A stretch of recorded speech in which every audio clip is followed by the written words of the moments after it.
Hello students, देखिए आप लोगों को 30 तक न्यूमेरिकल करने को कहा था। आज 30 के बाद वाले करेंगे, ठीक है। 31 न्यूमेरिकल देखिए, और सभी आपके केचाप के द्वितीय नियम पर लगेंगे। ठीक, आप केचाप का द्वितीय नियम लगाना सीख लीजिए। ये न्यूमेरिकल आपने का दिया है कि संलग्न परिपथ में प्रत्येक सेल में बहने वाली धारा और प्रतिरोध R के सिरों के बीच विभवांतर, ठीक है। ये दो सेल हैं और दोनों सेलों से आपको बहने वाली करंट बतानी है। ठीक, ये R2 प्रतिरोध है, ये R1 है, इसका मान 1 ओम है और R2 का मान आपका दिया है 2 ओम। ये सेल E2 जिसका मान 2 वोल्ट है और इसका प्रतिरोध R2 1 ओम है। ये सेल E1 जिसका विद्युत वाहक 3 वोल्ट है और इसका प्रतिरोध R1 बराबर 1 ओम दिया है और इसका नाम दिया हुआ है A B C D E F। ठीक है, तो हमें प्रत्येक सेल से बहने वाली धारा निकालनी है और प्रतिरोध R के सिरों पर विभवांतर निकालना है। आपके विषय में यहाँ R1 नहीं लिखा था, लेकिन यहाँ पर R1 होगा, यहाँ पर R होगा। तो देखो, अब आपको धारा प्रवाह नहीं दिया है परिपथ में, तो मान लीजिए इस वाले सेल से I1 धारा निकलती है, ठीक, जो इससे प्रवाहित होते हुए बिंदु B तक आती है। मान लीजिए इस वाले सेल से I2 धारा निकलती है, जो ऐसे प्रवाहित होते हुए बिंदु B तक आती है। दो धाराएं हैं, ये कैसे आ रही है, कैसे आ रही है, दोनों एक जगह मिलती है। तो किरचॉफ के पहले नियम से ये दोनों मिलकर आगे बढ़ेंगे। इस वाले प्रतिरोध में धारा जाएगी I1 प्लस, ठीक, धारा बहती जाएगी। इधर आपकी कितनी I1 चली जाएगी और इधर कितनी चली जाएगी, इस वाले प्रतिरोध में। बस धारा का प्रभाव होगा। बस आपने क्वेश्चन में यदि धारा का प्रभाव दिखा दिया, क्वेश्चन हल करने में कोई दिक्कत नहीं। सबसे पहले हम देखो, अब पास लेंगे, दो पास ये है कि हेलो लिखेंगे पास, अंत पास कौन सा है, A B E F A में, A B E F A में सिग्मा ई बराबर लगाएंगे सिग्मा आई आर। ठीक, अब सिग्मा ई और सिग्मा आई आर लगाएंगे तो सबसे पहले यहाँ से बढ़ते गए, ऐसे बढ़ते गए, यहाँ तक आए तो हम सेल के भीतर माइनस से प्लस की हो जा रहे हैं।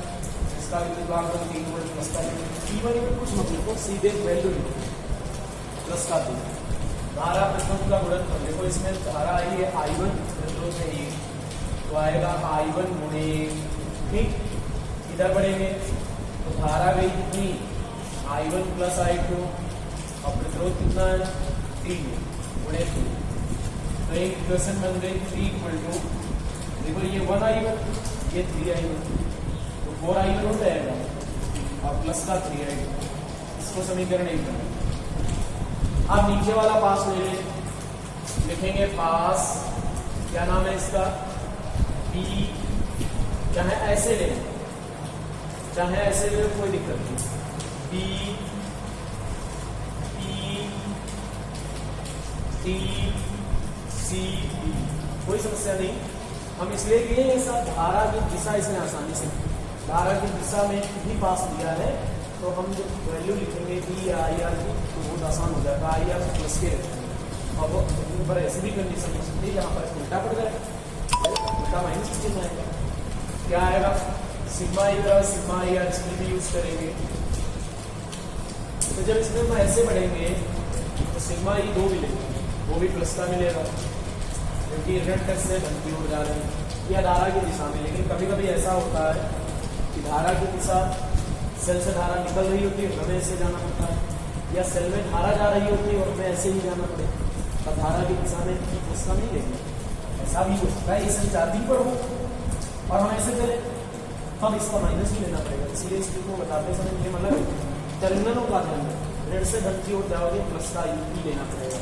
तो आया, इसमें धारा कितनी I1 प्लस I2 और प्रतिरोध कितना है 3, फिर ऐसे बड़े इसमें धारा कितनी है I2 प्रतिरोध कितना 2, फिर इसमें धारा कितनी है I2 प्रतिरोध कितना 1, ठीक। और यहाँ पर जरा और ध्यान दो इस वाली इक्वेशन में, जब तुमने 3 बराबर लिया था तो 1 गुणे I1 लिया था और 3 गुणे I2 प्लस I2 लिया था, ये छूट गया था, तो ये आपका और आएगा प्लस का कितना कि I1 गुणे 1 I1, तो यहाँ पर आपका 1 I1, ये 2 I1, 5 I1 आएगा। पहली क्वेश्चन ये सभी प्रतिरोध लेते हैं, क्या आएगा 2 equal to 3 I1 plus 5 I2, इसको इक्वेशन क्या डाल दें, समीकरण 1 और 2 को विलोपन से हल कर दो, हो जाएगा। समीकरण 1 गुणा कर देंगे 3 से, माइनस समीकरण 2 गुणा कर देंगे 5 से, ठीक।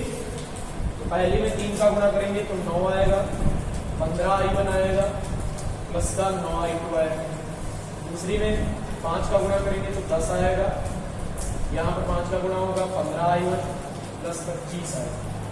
बता दें यहाँ माइनस यहाँ माइनस यहाँ माइनस कट गया, ये माइनस का 1 बचा, 25 से 9 कितना अंतर आएगा माइनस का 25, 9 माइनस का अंतर हो गया कितना 16 माइनस माइनस प्लस हो गया, तो I2 बराबर आपका निकल आया 1/16 है, ठीक है। 1/16 एम्पियर जो है इसका मान निकल आएगा, I2 का मान निकल आएगा। और फिर क्या कह रहे हैं, देखिए ध्यान दो, फिर आपका इसमें पूछ रहे हैं, और देखो हमसे इस क्वेश्चन में पूछा गया था प्रत्येक सेल से बहने वाली धारा, ठीक। तो भाई देख लो इसको जरा ध्यान से, कहीं पर मिस्टेक हो रही है, चेक करते हैं फिर से। ये आपका 3 आएगा, ये 1 इंटू I1 आएगा, 3 I1 प्लस I2 आएगा, 1 इंटू I1 आएगा, तो कितना हो जाएगा I1 plus 3I2 equal to 3 हो जाएगा। इसमें लगाएंगे और ये आपका 2 आएगा, 3I1 प्लस I2 आएगा, और ये 2I2 आएगा, ठीक है। और क्या आएगा 1I2, तो 2I2 प्लस I2 और 3I2, ठीक है, 6I2 वही हो जाएंगे, ठीक। अब जब इसमें 5 का गुणा करेंगे तो कितना हो जाएगा 30 आ जाएगा, ये बचेगा माइनस का 21, 1/21 एम्पियर तुम्हारा। तो आपका जो ये वाला सेल है इससे बहने वाली करंट हो गई 1/21, ठीक। अब I2 का मान समीकरण 1 में रख दो, समीकरण 1 से बताओ क्या आएगा। जब I2 का मान हम समीकरण 1 में रखेंगे तो आएगा 3 equal to 5I1 plus 3I2, I2 का मान 1/21, 3 से 7 बार कट जाएगा, 1/7 इधर उठा लो, तो क्या निकल कर आ जाएगा 3 minus 1/7 equal to 5I1, 7 minus 7 3 या 21, तो 20/7 बचेगा ये, और ये 5I1, 5 से 4 बार कट जाएगा, I1 बराबर 4/7। तो आपका जो सेल ये वाला है इससे बहने वाली करंट हो गई 4/7। अब पूछा प्रतिरोध R के सिरों पर विभवांतर, तो लिखेंगे प्रतिरोध R पर विभवांतर क्या आएगा E इक्वल टू IR, लेकिन IR को रखना है, I का मान प्रतिरोध R पे कितना है I1 प्लस I2, तो यहाँ पर आएगा धारा I1 प्लस I2 और प्रतिरोध हो गया आपका I1 का मान कितना 4/7, I2 का मान कितना 1/21, R का मान कितना 3। हल करने से 30 एलसीएम हो जाएगा, यहाँ पर 3 का गुणा होगा, 3 से 12 13 हो जाएगा, 3 से कितनी बार 7 बार, 13/7 वोल्ट का क्या आ जाएगा। अब मान लीजिए कि इसी क्वेश्चन में जैसे अदर कोई क्वेश्चन हो और ऐसे बुक्स में पूछे ये सब निकलवाए, फिर पूछे बताओ सेल P1 की वोल्टता कितनी होगी और सेल P2 की वोल्टता कितनी होगी, अगर पूछ दिया और ठीक। तो देखो इसके आगे भी सॉल्व कर सकते हैं। जैसे हमसे पूछा जाए सेल E1 की वोल्टता, सेल E1 बराबर 2 वोल्ट की वोल्टता, कभी ये भी लिख सकता है कि 2 वोल्ट वाले सेल की वोल्टता बताओ, इसकी वोल्टता कितनी, वोल्टता टर्मिनल विभवांतर। तो सेल E1 की वोल्टता V1 equal to E1 minus I1 R1, समझ में आया। और E1 का मान कितना है, देखो 3 वोल्ट का सेल, I1 का मान कितना निकाला था 4/7, और R1 का मान कितना, R1 का मान है 1, इसको हल कर लेंगे, 7 के 21, इससे 4 जाएगा 17/7। अब अगर इसी में पूछ दिया जाता सेल E2 की वोल्टता बताओ, तो आप लिखते हैं V2 equal to E2 minus I2, तो उसकी भी वोल्टता निकाला। आपको एक क्वेश्चन नंबर इसी में दिया हुआ है 33, जिसमें ये सब तो I1 I2 तो निकालना ही पड़ेगा। कह रहा है उसमें कि क्वेश्चन नंबर 33 में 6 ओम के तार में प्रवाहित धारा, यहाँ पर तुरंत 6 ओम दिया है, क्वेश्चन ऐसे ही है, तो I1 प्लस I2 निकालना है। तो I1 प्लस I2 तो तभी निकलेगा जब I1 I2 अलग अलग कर लें, ठीक। और फिर आपको कह रहा है 4 वोल्ट के सेल के सिरों की वोल्टता, यहाँ वाले सेल की वोल्टता पूछ रहा है, तो उसके लिए E हो जाएगा 4 और R उसका आंतरिक प्रतिरोध हो जाएगा इसमें 3 ओम। हल कर लेंगे, आपका ठीक है, बहुत आसान है। तो और जो आपका क्वेश्चन नंबर 32 दिया है, उसमें कह रहा है A व B के बीच विभवांतर की गणना करो, लेकिन कहीं पर A और B दिए ही नहीं है, ठीक। क्वेश्चन नंबर जो 32 वाला है, उसमें कह रहा है A व B के बीच विभवांतर बताओ, लेकिन A व B कहीं पर नहीं दिए, इसलिए वहां पर विभवांतर ऐसे नहीं कैलकुलेट कर सकते, ठीक। इसमें देखना पड़ेगा आपका A और B इसमें कहां पर दिया है, तब ये हल होगा। इसके बाद करते हैं क्वेश्चन नंबर 34। देखिए बढ़िया सा क्वेश्चन ये भी है, कह रहा है संलग्न परिपथ में A व D के बीच तुल्य प्रतिरोध। देखो एक प्रतिरोध बना हमारे पास,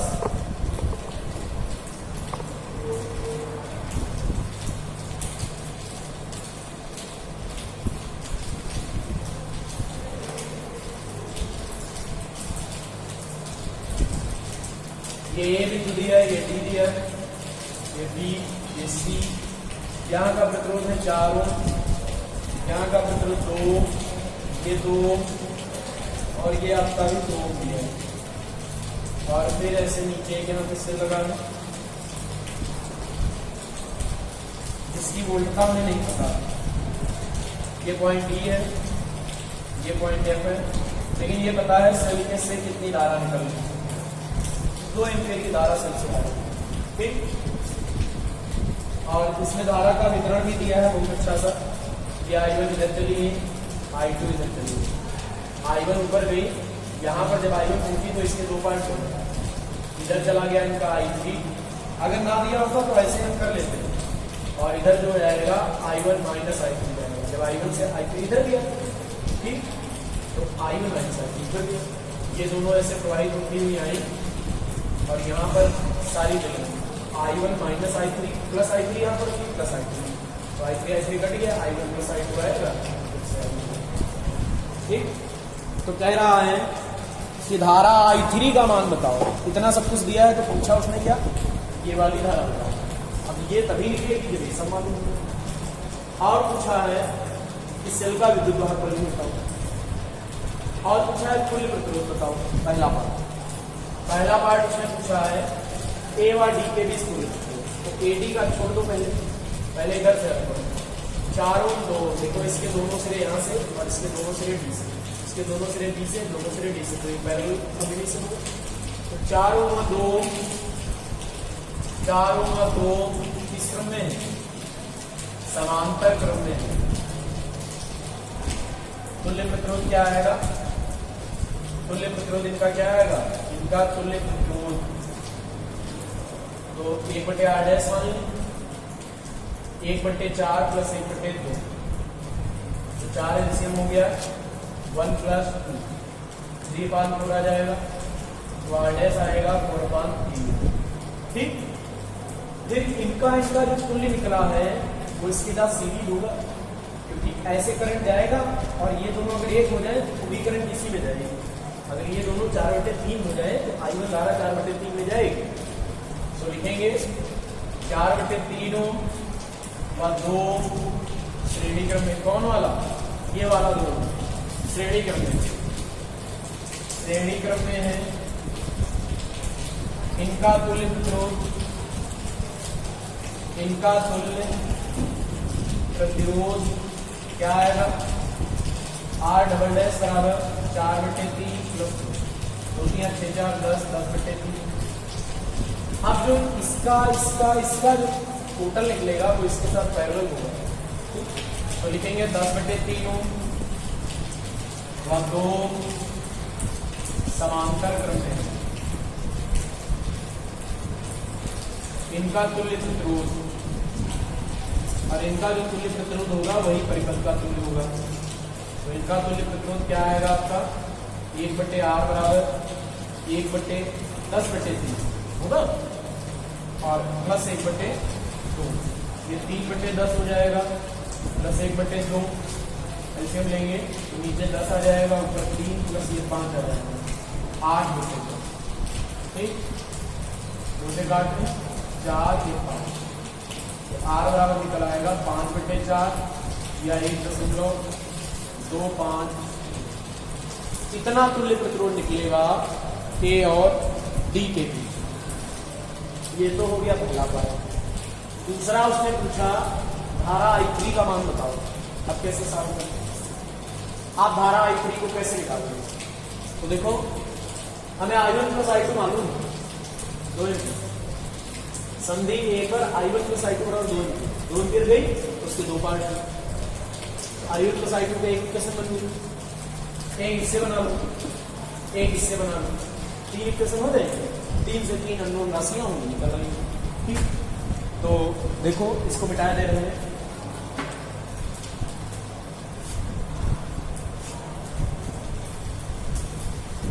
क्या आएगा देखो, सबसे पहले लिखेंगे दूसरा पार्ट, ये संधि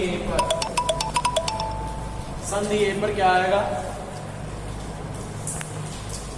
देखिए संधि A पर क्या आएगा कि जो I1 प्लस I2 होगा वो I के बराबर होगा, और I का मान, या I बराबर I1 प्लस I2 होगा, और I का मान कितने एम्पीयर है?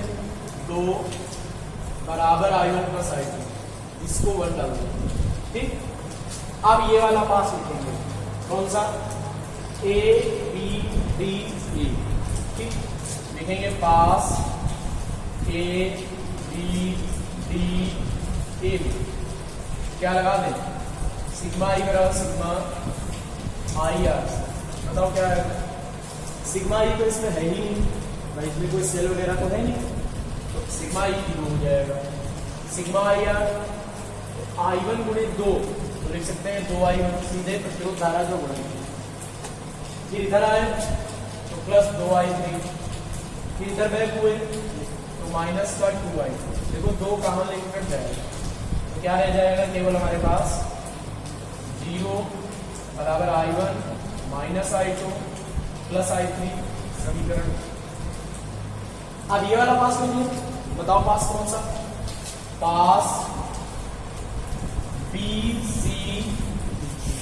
D B। B C D B में क्या आएगा? सिग्मा I तो है ही नहीं, सिग्मा I नहीं है, सिग्मा I नहीं है, तो सिग्मा I करते 0। क्या आएगा? 4 I1 minus I3, 4 I1 minus I3। फिर इधर बढ़े, इधर आया माइनस का क्या आया? 2I3, 2I3। अब देखना जरा, 0 4I1 माइनस 6I3 हो जाएगा। अब यहां से 2 कॉमन ले लें, तो 0 बराबर क्या आएगा? 2I1 माइनस 3I3 समीकरण नंबर बना दी। ठीक, अब आपके पास 3 इक्वेशन है, ये और ये। अगर हम इन तीनों को हल करें, ठीक, और हमारा निकला है क्या? एक पार्ट निकला है, और कुछ ऐसा करें कि I3 निकला है, मैं I3 निकालना है।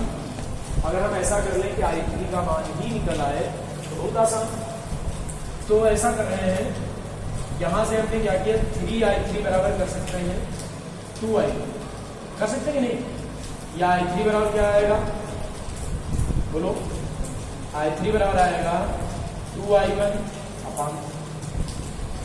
अब इस i3 को क्या करेंगे, यहां रखें, ठीक।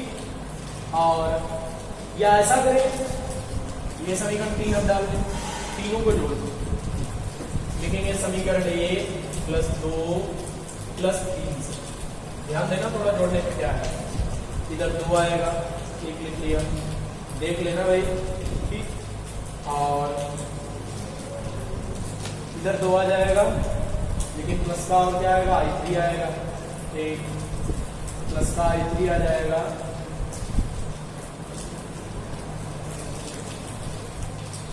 फिर उधर भी i3 फंसेगा, i3 से i3 कट जाएगा, i2 से i2 कट जाएगा, i1 निकल जाएगा। 2 + i3 = देखना, 2 + i3 = इसमें तो 0 ही है, इधर वाले को जोड़ो, पहली में i1 + i2, दूसरी में क्या है i1 - i2 + i3, और तीसरी में क्या है 2i1 अपॉन में क्या आ जाएगा, देखो i2 से i2 कट जाएगा और i3 से i3 कट जाएगा, कुछ भी करो आपके मन में निकले। इधर क्या बचा, 2i1 2i1 और 2i1 + 2i1 अपॉन 3, 2 कॉमन लेके बच जाएगा, 1 = क्या आएगा, i1 + i1 अपॉन 3। सही कर ले, तो ये 4i1 अपॉन 3, i1 बराबर क्या है 3/4, i1 निकला है। इसलिए धारा i3 क्या आएगी, आपकी धारा i3 क्या आएगी, समीकरण 3 में 2/3 i1 का मान 3/4, ये 3 से 3 कट गया, 2/4 मतलब 0.5। जो धारा i3 निकल कर आएगी वो आपकी 0.5 निकल आएगी। फिर इसी में पूछा है सेल का ईएमएफ, तो लिखेंगे सेल का ईएमएफ, तो सेल का ईएमएफ बहुत आसान, ईएमएफ = IR लगा, ई हो गया कुल विद्युत आवेदन, I कुल धारा, R कुल प्रतिरोध, I का मान कितना है 2 और R जो हमने निकाला था कुल वो था आपका 1.25, गुणा कर देंगे 2.50, मतलब 2.5 वोल्ट का ये सेल। तो इस प्रकार आप इस क्वेश्चन में क्या निकाल सकते हैं, धारा I3 निकाल सकते हैं और इस सेल का ईएमएफ भी ज्ञात करें, ठीक, नोट कर लेंगे। इसके बाद क्वेश्चन नंबर आपको करना है 35। 35 क्वेश्चन नंबर में देखिए धाराओं का वितरण आपको दिया गया है और किरचॉफ के नियमों को लगाकर क्या करना है, कह रहे हैं प्रत्येक उपयोग में सब में धारा निकालनी है। तो एक बार लूप ले लेंगे A B E F A और एक बार ले लेंगे B E D C, दोनों लूप ले लेंगे, सिग्मा E और सिग्मा IR लगाओ और धाराएं निकल आएंगी, ठीक। 35 बताने की आवश्यकता नहीं होगी क्योंकि उस जैसा क्वेश्चन हो चुका है। 36 देखो, कह रहा है 1.5 वोल्ट का एक आदर्श सेल है, 1.5 वोल्ट का एक सेल है, ठीक है। 100 ओम का 200 ओम के प्रतिरोधों के 100 ओम का एक प्रतिरोध है, ये 200 ओम का प्रतिरोध है, कह रहा है इसके सीरीज कॉम्बिनेशन में धारा भेजता है, इसमें धारा भेज रहा है इसमें। फिर कह रहा है कि परिपथ में 100 ओम प्रतिरोध पर वोल्टेज नापने के लिए 1000 ओम का प्रतिरोध चित्रानुसार लगाया जाता है। 1000 ओम का वोल्टमीटर चित्रानुसार लगाया गया, तो यहाँ पर एक वोल्टमीटर लगाया, इसका रेजिस्टेंस है 1000। तो कह रहा है वोल्टमीटर का पाठ्यांक ज्ञात कीजिए, मतलब वोल्टमीटर कितना नापेगा वो बताओ। तो वोल्टमीटर यही का तो विभवांतर नापेगा, तो क्या करना चाहिए, तुल्य प्रतिरोध निकाल लें, तुल्य प्रतिरोध से धारा निकाल लें, धारा जो आएगी इसकी सहायता से यहाँ का विभवांतर निकाल लेंगे, वही वोल्टमीटर का, ठीक। तो क्या करें बताइए, सबसे पहले निकालेंगे 100 में 1000 ओम का तुल्य प्रतिरोध, 100 बाय 1000 ओम का कुल क्या आएगा 1/r डैश, और इतने का जो यहाँ का विभवांतर वही यहाँ का वही, 1/r डैश बराबर 1/100 प्लस 1/1000, एलसीएम हो गया 1000, यह आएगा 10 + 1 11/1000, तो ये हो जाएगा r डैश बराबर 1000/11, और 1000/11 हम 200 सीरीज में लिखेंगे, r डैश व 200 का कुल, तो ये सीरीज में इनको डायरेक्ट जोड़ देंगे, वही पूरे परिपथ का होगा। r इक्वल टू क्या आएगा 1000/11 प्लस का 200, कितना हो जाएगा, कितना हो जाएगा 11 × 2200, 3200/11 ओम, तो होगा 11 × 2200, 2200 में 1000 जुड़ जाएगा, 3200 हो जाएगा, 3200/11 ओम निकला है। धारा निकाल लें, टोटल धारा क्या है जो यहाँ से प्रवाहित होते हुए यहाँ आएगी, इसके दो पार्ट होंगे यहाँ। एक तरीका ये भी है, अगर हम ये याद कर लें इसमें कितनी धारा जाएगी, तो V बराबर IR से इसका पार्ट नहीं जाएगा, हम बता देते हैं। इससे पहले लगा लें I बराबर V पान R या E पान R, E कितना है 1.5, R कितना है 3200/11, 11 ऊपर चला जाएगा 11, चलो इसे रखेंगे 1.5 × 11/3200। अब जो R इतने का विभवांतर होगा वही इसका पाठ्यांक होगा, तो लिखेंगे वोल्टमीटर का पाठ्यांक, वोल्टमीटर का पाठ्यांक क्या लगा लें, V = IR डैश, टोटल धारा R डैश यहाँ का तो, और यहाँ के तुल्य से जो विभवांतर निकलेगा वोल्टमीटर का होगा। I का मान 1.5 × 11/3200, और R डैश का मान कितना निकाला था 1000/11, 11 से 11 कट गया, तो 0 कट गए, वाइट से 0 हट गया, 15/32 वोल्ट आएगा। और इसको जो चाहो तो आप क्या कर सकते हैं, पॉइंट में भी कन्वर्ट कर सकते हैं। देखो पॉइंट लगाए, ठीक, 32 × 128 क्या आएगा, 32 × 128 आपका बचेगा 22, 220 हो जाएगा, ठीक, तो लगभग 7 का चला जाएगा 0.47। अदर तरीका ये है, देखो अदर तरीका इसका ये कहता है कि यहां से यदि आई धारा आई है तो इसमें कितनी जाएगी I1, इसमें कितनी जाएगी I2, ध्यान देना। तो हम क्या करें, पहले इस वाले लूप में किरचॉफ का दूसरा नियम लगाएंगे। कैसे लगेगा कि ऐसे अगर हम चलेंगे तो 1000 I2 आएगा, और ऐसे घूम कर आए तो -100 I1 आएगा बराबर। तो यहां से 100 I1 बराबर क्या हो जाएगा, 100 I1 बराबर हो जाएगा 1000 I2, तो इधर कर दिया, देखिए 2 0 कट गए, तो I1 बराबर क्या बचा 10 I2, सही। या I2 बराबर क्या आएगा, I2 बराबर आपका निकल आएगा I1/, ठीक, या ऐसे। फिर इस वाले ऊपर वाले पास में ऐसे नहीं बनाएंगे, अच्छा इसमें तो करंट आई ही जाएगी, I1 इधर गया, इधर गया तो वो इधर से आएगी, ऊपर वाले में लगा दें तो सिग्मा I बराबर सिग्मा I 1.5 सिग्मा IR तो आएगा 100 I1 और प्लस का क्या आएगा, प्लस का 200 I, 1.5 बराबर 100 I1, जो I यहाँ से आएगा वो I1 + I2 हुआ था, तो I की जगह रख देंगे I1 + I2, तो हो जाएगा 200 I1 + 200 I2, तो 1.5 बराबर क्या आ जाएगा 300 I1 + 200 I2, और I1 का मान कितना है 10 I2, I1 का मान रख देंगे 10 I2, I1 बराबर क्या रख देंगे 10 I2, 3000 I2 + 200 I2, तो वही आ गया 3200 I2 हो गया, 3200 I2, तो I2 बराबर 1.5 × 3200 एम्पियर।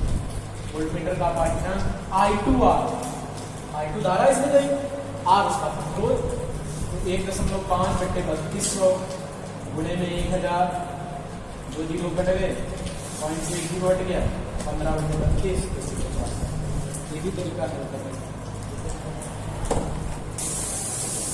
देखिए कुछ क्वेश्चन ऐसे होते हैं जिनमें प्रतिरोधों के साथ में संधारित्र भी दिए होते हैं, वहां पर हम क्वेश्चनों को कैसे हल करेंगे।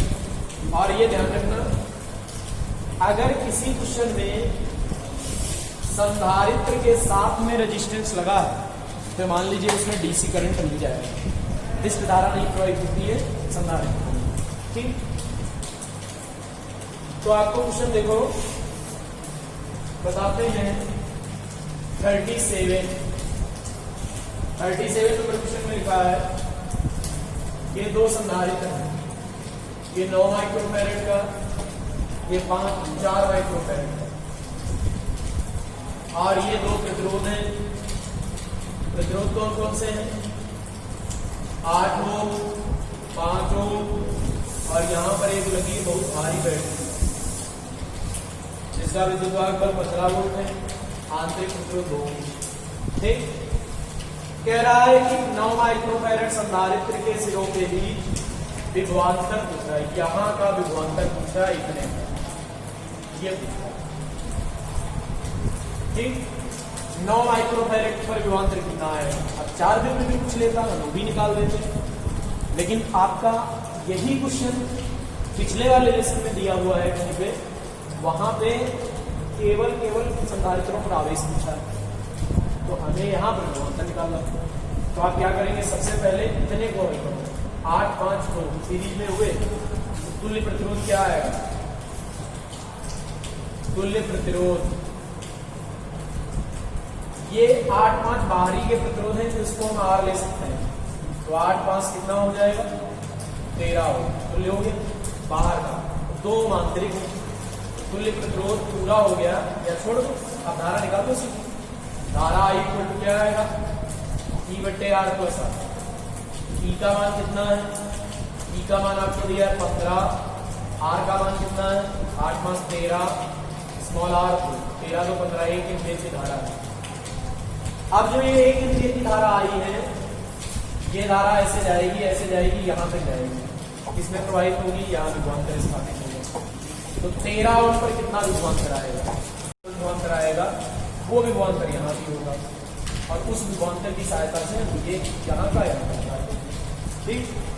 तो बताओ 13 ओम पर विभवांतर, 13 ओम कौन? इसके बीच का पूरे 13 ओम पर विभवांतर क्या आएगा? V equal to I R. V का मान निकालना, I का मान 1, R का मान 13, कितने वोल्ट निकल आएगा? 13 वोल्ट। और यही विभवांतर कितने का होगा? 13 वोल्ट। तो लिखेंगे तुल्य धारिता निकाल लें। तुल्य धारिता कैसे निकलेगी? 1 बटे C बराबर 1 बटे C1 प्लस 1 बटे C2। सीरीज कॉम्बिनेशन में धारिता उल्टी होकर टूटती है। 36 एलसीएम हो गया, 9 चौक 36, 4 प्लस 9 4 कितना हो गया? 13 बटे 36। C बराबर आ गया 36 बटे 13 माइक्रोफैरेड। पूरे का विभवांतर मालूम, पूरे की धारिता मालूम, ठीक। तो आवेश निकाल लो, कुल आवेश Q बराबर CV। Q का मान कितना? C का मान 36 बटे 13, V का मान 13 से 13 कट गया, तो आवेश हो गया 36 माइक्रोकूलम। आप समझ लो, कभी कभी इतना ही पूछता है कि संधारित्रों, दोनों संधारित्रों का आवेश बताओ, तो जो 36 माइक्रोकूलम का आवेश निकला वो यहाँ भी होगा, क्योंकि दोनों संधारित्र हमारे श्रेणी क्रम में, फिर दोनों का आवेश होगा। लेकिन अब 9 पर विभवांतर पूछा, तो लिखेंगे 9 माइक्रोफैरेड पर विभवांतर क्या आएगा? V equal to Q upon C। Q निकला 36 और C का मान 9, 9 चौक 36, 4, और 4 पर कितना निकलेगा? 4 माइक्रोफैरेड। Q अपान C 36 बटे 4, 9। बात तो वही हो गई 9 4 13 पूरा। तो इस प्रकार हम संधारित्र वाले क्वेश्चनों को भी हल कर सकते हैं। एक और इसका दिया है 38, सिंपल सा है। उसमें कह रहा है कि ये जो परिपथ बना है, परिपथ में ये 2 ओम का प्रतिरोध है, ठीक। यहां पर एक 10 माइक्रोफैरेड का संधारित्र है और यहां पर एक प्रतिरोध है 4 ओम का, ये लगा प्रतिरोध 2 ओम का, सॉरी 3 ओम का, और ये एक सेल लगा है 12 वोल्ट का, यहां पर प्रतिरोध लगा है 1 ओम का। कह रहा है कि ए व बी के बीच विभवांतर बताओ, और ए पॉइंट आपका दिया है ये, बी पॉइंट है, और इस रेजिस्टेंस का मान दिया है 4। तो ए व बी के बीच विभवांतर मतलब सेल का टर्मिनल विभवांतर यहां पूछ रहे हैं। कैसे निकालेंगे? देखो, यहां से धारा जाएगी, धारा इसमें नहीं फ्लो होगी, धारा इसमें जाएगी सीधे, ऐसे होती फिर यहाँ आएगी। तो 2 3 1 ओम श्रेणी क्रम में हुए, ठीक। तो लिखेंगे धारा इक्वल टू हुआ E/R+R। देखना जरा, E का मान 12, R होता है बाह्य प्रतिरोध 2 और 3 ओम तो है कुल मिलाकर। धारा ऐसे जाएगी, ऐसे होती हुई ऐसे आएगी, तो बाहर के प्रतिरोध 3 ओम 2 ही ओम पड़े, तो 3 2 5 ओम हो गया, और 1 ओम आंतरिक हो गया, तो 2 एम्पीयर की धारा निकल आई। 2 एम्पीयर की धारा से आप विभवांतर निकाल सकते हैं VAB, तो लगाएंगे E - IR। E का मान कितना 12, I का मान 2, R का मान 1, तो विभवांतर कितना निकल आएगा, ठीक। विभवांतर निकला है आपका 10 वोल्ट। अब दूसरा पार्ट मालूम क्या पूछ रहा है? कह रहा है कि भाई इसके सिरों पर आवेश बताओ, आवेश संचित होगी, क्योंकि जो विभवांतर 10 वोल्ट लगेगा वो 10 वोल्ट यहां भी है। अब 10 वोल्ट का विभवांतर इस पर होगा, तो आवेश क्या आएगा? संधारित्र आवेश की बराबर CV, C धार का है 10, विभवांतर 10 दाम कितना हो गया 100 वाट। जैसे अभी पीछे किया था, वहां पर भी आपने विभवांतर निकाला था, और विभवांतर से आपने क्या निकाला था? बोलो, विभवांतर से आपने निकाला था आवेश, ठीक। यहां पर भी आपको निकालना है संधारित्र पर संचित आवेश, लेकिन थोड़ा सा ध्यान देना, जो ए और बी के बीच का विभवांतर होगा वो 2 ओम 3 ओम पूरे पर मिलाकर होगा, मतलब 2 + 3, अभी तो 10 आया, 2 पंजे 10 आया था। लेकिन हमारा जो ये संधारित्र है, इस पर जो विभवांतर होगा वो इसके सिरों का होगा, ये और ये पैरेलल है। अगर ये प्रतिरोध ना होता तो फिर पूरा जो हमने निकाला यही वाला हो जाता उसमें, ठीक। लेकिन उसमें भी ये वाला हटाना पड़ता, या ये ना हटाते तो ये ना होता अगर, तो जो विभवांतर हम निकाले हैं ये वाला 10 वोल्ट, जैसे यहाँ पर सीधे यहाँ पर 5 वोल्ट लिखा हो, 5 ओम लिखा होता, यहाँ पर 3 ओम ना होता, तो 10 वोल्ट जो यहाँ का विभवांतर निकलता टर्मिनल विभवांतर से होगा, या ए और बी के बीच का विभवांतर वो इसके से ऊपर होता। लेकिन तीनों अलग होने के कारण यहाँ पर लिखेंगे संधारित्र पर विभवांतर क्या आएगा? B = IR। अब आप सोच रहे होंगे संधारित्र पर निकाल रहे हैं, IR सूत्र लगा रहे हैं, I धारा इसमें गई 2 और R कितने हो 2, तो प्रतिरोध कितना हुआ वो विभवांतर। अब ये जो 4 वोल्ट है तो ये प्रतिरोध का यहाँ का, लेकिन पैरेलल कॉम्बिनेशन होने के कारण ये विभवांतर यहाँ भी होगा। आप सोच रहे हैं यहाँ का है क्योंकि करंट उसमें नहीं गया। तो संधारित्र पर आवेश Q = CV, C का मान कितना 10 माइक्रोफैरेड, 10 माइक्रोफैरेड, E का मान 4, तो 40 माइक्रोफैरेड। तो इस प्रकार हम आवेश को कैलकुलेट कर लेंगे, ठीक। देखो, इसने आपका क्वेश्चन नंबर 40 दिया हुआ है, 40 में धारा प्रवाह दिया है, हल हो जाएगा। क्वेश्चन नंबर जो 39 दिया हुआ है उसमें भी 2 लूप लेने, धारा का प्रवाह दिया है, I2 उसमें 0 है, कोई दिक्कत ही नहीं है, प्रतिरोध R निकल आएगा आपका, ठीक। तो आपके 40 तक कंप्लीट हो जाएंगे। और आज आपको आगे बढ़ाने 41 से 50 तक कंप्लीट करने हैं, ठीक, जो आगे बताएंगे।